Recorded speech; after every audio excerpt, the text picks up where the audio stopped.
In the name of the Father, Son, and Holy Spirit. Amen.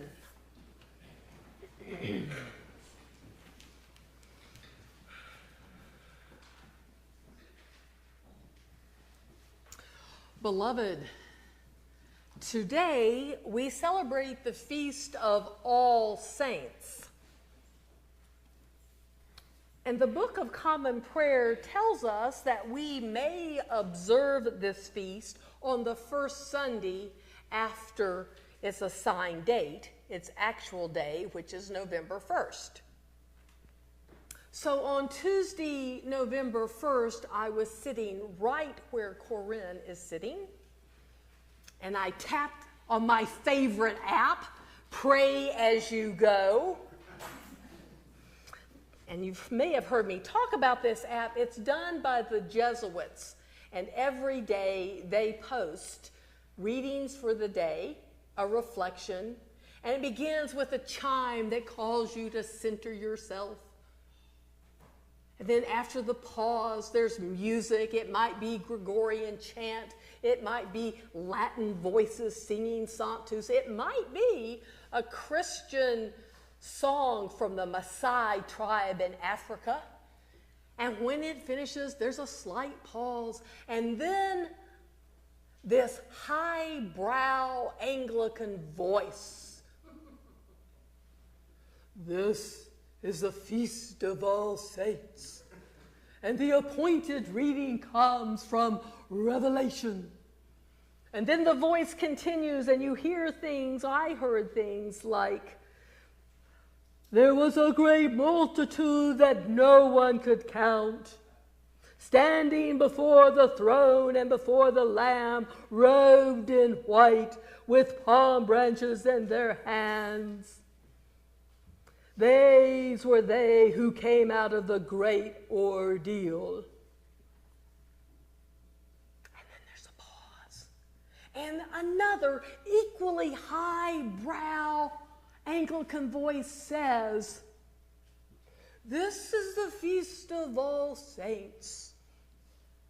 What springs to your mind when you hear those words? A favorite saint on the Christian calendar? A deceased loved one? The mystery of life and death? A vision of heaven? And then there's this long pause for you to think about which of those have come to your mind. And I thought about the vision of heaven piece and the vision of heaven that was just revealed in Revelation. The throne room scene with elders and martyrs and people in white robes who had come through the great ordeal. And I reflected on that great ordeal and just what was it? Was it having suffered the trials of a Christian life? Was it the ordeal of passing from one realm, the realm of earth, to another realm where you don't know what it's going to be like? Was it the ordeal of the last judgment where you're taken and some you love are left behind?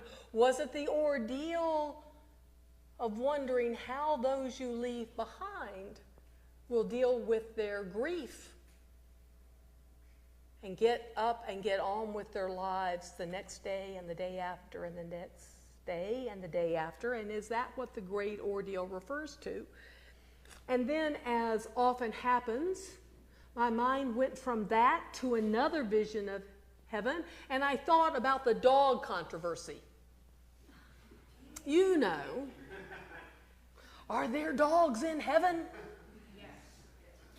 Well,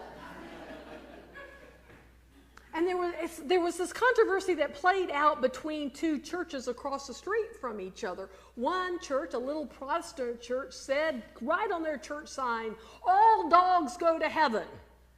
And across the street was a Catholic church that says, there are no dogs in heaven. And the next week, the Protestant church said, there are dogs in our heaven. And the Catholic church sign says, there is not your heaven, there's only one heaven, and there are no dogs. And this went on back and forth for weeks, escalating the theological argument. And then I thought of the vision of heaven that is often told in church folk jokes about a room being prepared and a house with many rooms. And there's the Presbyterian room that is air conditioned. And there's the Episcopal room that has fish forks and salad forks, lots of silver forks, because we know how to use them all. And then there's the Baptist room where everyone creeps across down the hall, and they're very silent because the Baptists think they're the only ones in the house. So there's that vision of heaven. And then I thought of the vision of heaven that's been made popular by a book about a little boy who goes to heaven in a near-death experience and returns. And while he's there, he sees and recognizes many people from his life, and he is reunited with them. And then there is the vision of ethereal, disembodied spirits of goodness who don't recognize others and aren't connected to others, but that's all right because it is a place of unending goodness. And then my mind came back around to, who are these robed in white and where do they come from? And the answer, you know, these are they who came out of the great ordeal. And I'm back around to thinking about the great ordeal. And I thought of the great ordeal in the context of C.S. Lewis's version of heaven, his image of heaven. And if you don't know, C.S. Lewis would have also had highbrow Anglican voice. He was an Englishman that lived from 1898 to 1964. And he was a student at Oxford, and he was a brilliant mind, and he used his brilliant mind to think about things religious and came to the conclusion that it was all a farce and a crock, and he was an atheist. And he said that with this certainty of an 18-year-old Oxford College student. And while he was at Oxford, he became friends with J.R.R. Tolkien, who was a devout Christian and spent his college experience trying to move and convict and convert C.S. Lewis. And in the end, he was successful. And C.S. Lewis went on to become a professor and a fellow at Oxford University in English literature, and later was wooed away, snatched away by Cambridge University to become the chair of medieval and Renaissance literature. And in his career, he wrote 30 books, one of which, or a series of which, are the Chronicles of Narnia. They have sold 100 million copies. 100 million copies.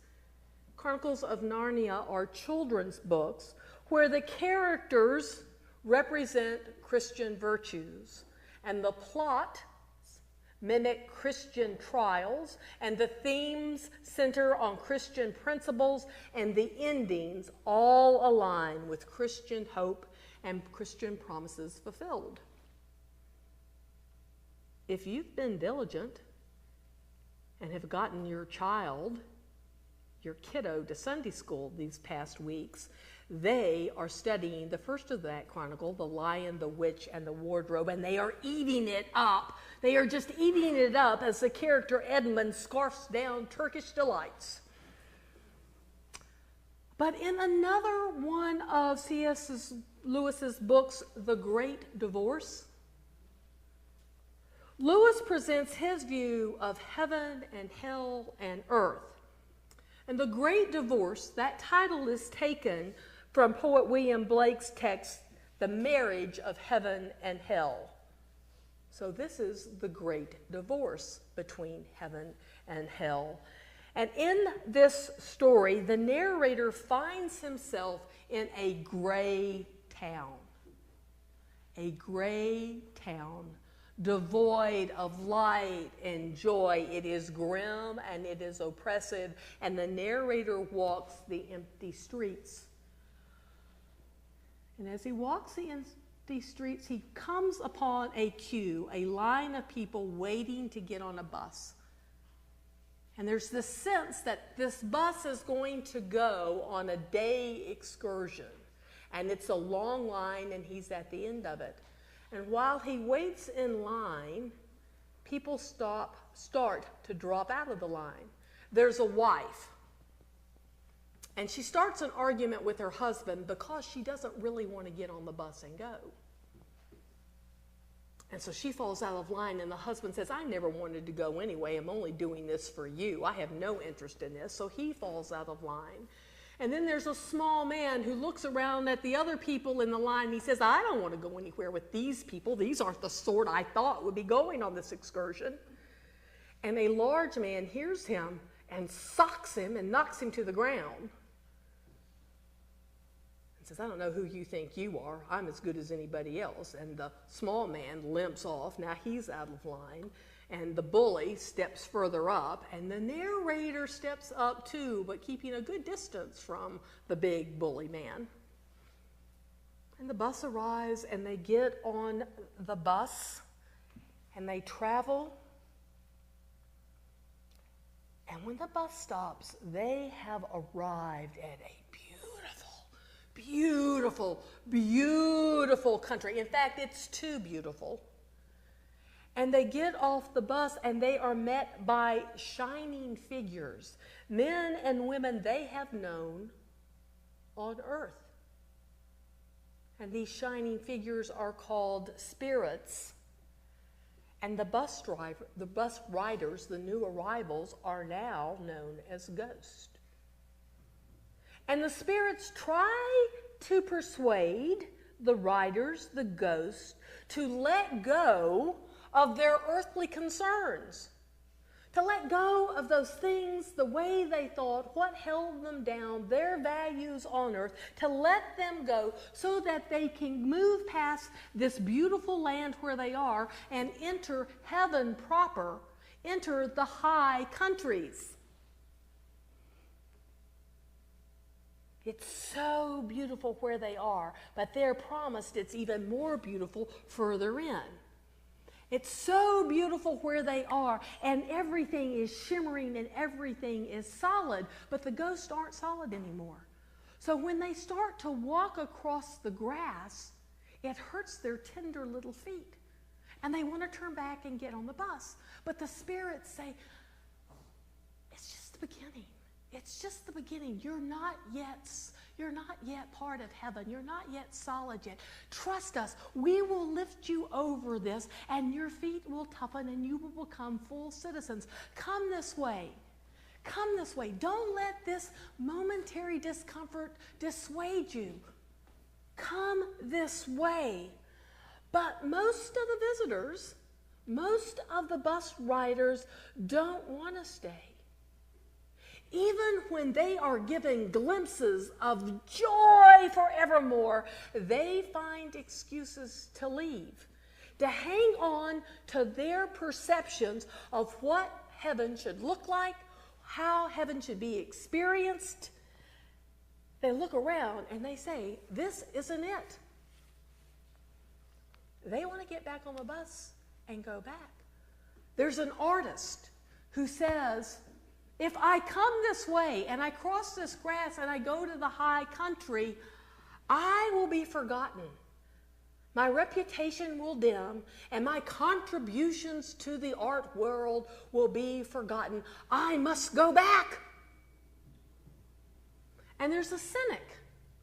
There's a cynic who says, I see the shining features, these creatures, these gleaming creatures. I see the beautiful mountains and the high country in the distance, but it's all a trick. You're going to lead me across this grass, and I will approach it, and then it will all disappear. It's all a trick. I can't trust you. I'd be a fool. So he wants to get back on the bus. And then there's that mean man, that bully. He looks around, and he is flabbergasted at who has been allowed into the high country. He is flabbergasted. I have been a righteous man my whole life, and I know you haven't. What do you mean you've been allowed in here? No, this isn't. If they'll let you in, this can't be heaven. I want no part of this. And then there is this woman, and she is so glad to be in heaven because she is now not going to have to be worried about her husband, who she's had to nag every day of their married life to get him to get up out of bed and make something of himself. She has nagged him and nagged him and nagged him and pushed him and prodded him, and now she's in heaven and she's no longer responsible for him. And boy, isn't it going to be great when he realizes what a benefit he had in her. And she can't wait for that to happen. And then she discovers that in heaven, he's no longer going to be tied to her and under her control and under her denomination, and it just irritates the bejesus out of her. This can't possibly be heaven. I want him back. I want him back. I want him to understand what a blessing I was in his life. And then there is one more bus rider. And it becomes clear that this one has some sort of addiction. He's lustful, and he hasn't been able to free himself from that. And this lust is this red, ugly lizard on the back of his neck, and it talks through him, and it makes him do things. And the shining figures say, let us take that off. And you can come on past the grass into the high country. Just let us take it off. And he wants to, but he's really worried because this is who he's been. And if it's gone, who will he be? And how can he trust what comes next? But at last he allows an angel to remove the red lizard. And he goes on and crosses and goes to the high country. And in this process, a friend of the narrator, a friend that he remembers from his life, comes to him and explains that if people will say yes and let go of what kept them bound on earth, that the goodness of heaven will work backwards in their lives, turning their worst sorrows into joy and changing their experience on earth until it becomes an extension of heaven. But most of those visitors, they just can't let go. They just can't let go. And so they get on the bus and return back to Greytown. And the reader sees, the narrator sees that Greytown is becoming darker and darker and darker. Greytown turns into hell. They had the opportunity.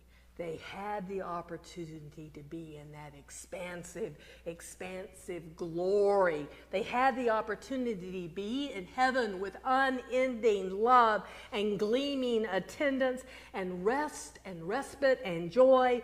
And instead, they had to hold on to their notions of what was right and true and important. And in their certainty and in their wrong-headedness, they missed out. And they consigned themselves to isolation and misery. In his conclusion, C.S. Lewis writes, if we insist on keeping hell, or even earth, we shall not see heaven. If we accept heaven, we shall not be able to retain even the smallest, most intimate souvenirs of hell. I believe that any man who reaches heaven will find that what he has left behind, what he has abandoned, is not missed.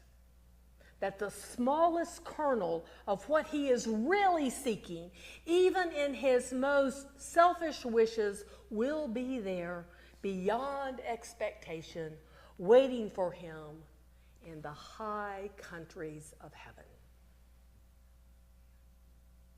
But what of earth, you ask?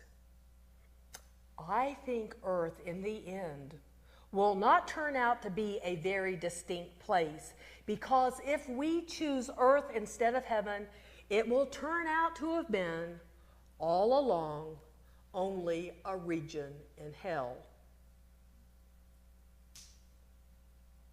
But if earth is chosen second, way after, further down the list to heaven, it will be found to have been from the beginning a part of heaven itself. So if we choose to go after earth first, we will find out that it's really a version of hell. And if we choose heaven first, if we put our eyes on heaven first, we'll find out that earth is just a region, a part of a place, some sort of place with some sort of attributes of heaven itself. And beloved, the saints know this. They know to choose heaven first. Even now, even today, every day of their lives, they know to choose heaven first.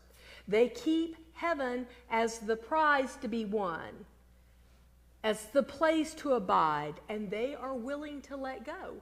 They are willing to let go of earthly values and earthly certainty and earthly constructs in order to assess the heavenly graces. They know. They understand the better part, and they see Greytown for what it is, and they understand what heaven can be. Robert Louis Stevenson says, the saints are the sinners who keep on going. The saints are the sinners who keep on going. The saints are the sinners who get on the bus. They get in line, and then they stay in line, and then they get on the bus. And they get off the bus. The saints are the sinners who walk across the sharp grass. The saints are the sinners who listen to the guides and keep on moving. The saints are the sinners who believe God may know better and keep on moving. The saints are the sinners who trust God's promises and therefore keep on going.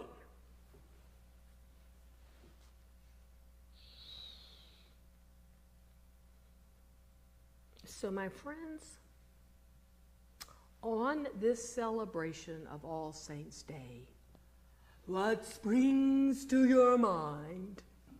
A favorite saint in the Christian calendar, a deceased loved one, the mystery of life and death, a revised image of heaven, or a willingness to ponder one own's decision, a willingness to ponder the escape of the known, the escape of secure qualities of Greytown for the unknown, for the inexplicable qualities of God's grace in the high countries of heaven. A